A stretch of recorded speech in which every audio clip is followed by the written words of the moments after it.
عزیز دوستوں، بزرگوں اور بھائیوں، ہماری زندگی کے اندر ایک اہم پہلو جس سے ہم بڑی تکلیف کا شکار ہو جاتے ہیں اور بعض اوقات اذیت ناک حد تک وہ بات چلی جاتی ہے، وہ ہوتا ہے لوگوں کا باتیں کرنا۔ لوگ ایک دوسرے کے بارے میں تبصرہ کرتے ہیں، گفتگو کرتے ہیں،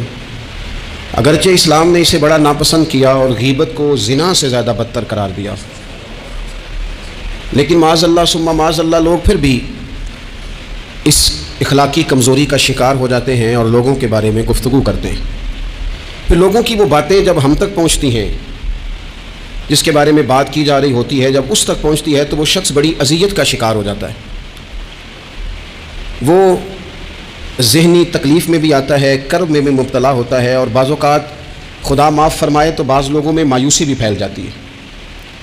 آپ قرآن مجید فرقان حمید کو دیکھیں تو اللہ تعالیٰ نے قرآن مجید میں فرمایا کہ وَإِذَا قِيلَ لَهُمْ آمِنُوا كَمَا آمَنَ النَّاسُ، جب منافقین سے کہا جائے کہ اس طرح ایمان لاؤ جس طرح کے باقی لوگ ایمان لائے ہیں، یعنی صحابہ کرام، قالوا تو وہ کہتے ہیں آنؤمنوا كَمَا آمَنَ السُّفَهَاءُ، ہم اس طرح ایمان لے آئیں جس طرح معاذ اللہ یہ بیوقوف ایمان لائے، ان کی طرح ایمان لے آئیں۔ الا انہم هم السفہاء، اللہ فرماتے ہیں خبردار ہو جاؤ یہی بیوقوف ہیں، ولکن لا یعلمون، لیکن یہ جانتے نہیں، انہیں اس بات کی خبر۔ ان لوگوں کو جو کائنات کے بہترین لوگ ہیں زمین پر، انبیاء کے بعد صحابہ، ان کو لوگوں نے بیوقوف کہہ دیا، باتیں کر دی۔ آپ قرآن مجید دیکھیے سورہ قلم کے اندر اللہ تبارک و تعالی نے اس بات کا بھی جواب ارشاد فرمایا ہے، جب لوگوں نے کہا تھا کہ معاذ اللہ حضور تو مجنون ہے، تو اللہ نے فرمایا محبوب آپ رب کے فضل سے مجنون نہیں ہیں، بلکہ اللہ نے آپ کو خلق عظیم کا مالک بنایا ہے۔ وَإِنَّكَ لَعَلَىٰ خُلُقٍ عَظِيمٍ، لوگ بات کرتے ہیں اور کر جاتے ہیں اور شوق رکھتے ہیں تبصرہ کرنے کا۔ تو میں نے بہت سارے لوگ ایسے زندگی میں دیکھے ہیں جو لوگوں کی باتوں کی وجہ سے اذیت میں آ گئے،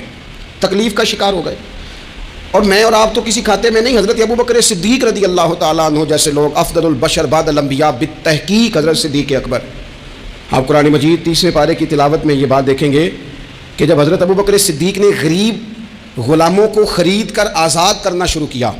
حضرت بلال حبشی کو، حضرت عامر بن فہیرہ کو اور کچھ غلاموں کو خرید کر آزاد کیا، تو لوگ کہنے لگے کہ یہ بلال نے کبھی کوئی احسان کیا ہوگا ابو بکر پر، تبھی تو خرید کے آزاد کیا ہے، ورنہ کیا ضرورت تھی اتنے پیسے لگانے کی، کوئی تو بات ہوگی۔